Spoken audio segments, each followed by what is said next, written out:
Zero visibility, uncertainty where to steer, and when it was safe. That's the experience for some during the series of crashes on Interstate 90 near Hardin on Friday night.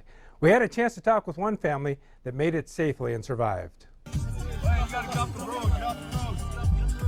You could just probably barely see anything outside of the vehicle. And, we didn't even have time to turn down our music.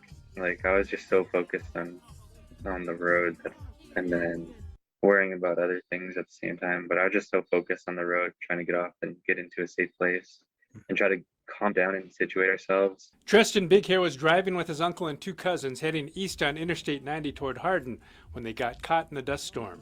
They said, just get off to the left side. And I was like, what about the right side? And they said, no, get off to the left. Wherever I turned to get off to the left, the car barely clipped us. They say the car that clipped them had not yet slowed down and they were still concerned. That's why it was real scary, because you could just hear people trying to hit their brakes and they smash right into another car. We were bracing ourselves for it because cars were coming in there real fast. Pray.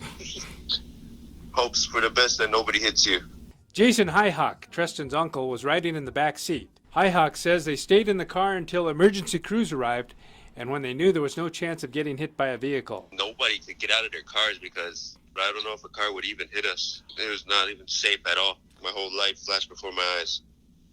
It was scary. Apocalyptic. There were cars way back there on the road, on the highway.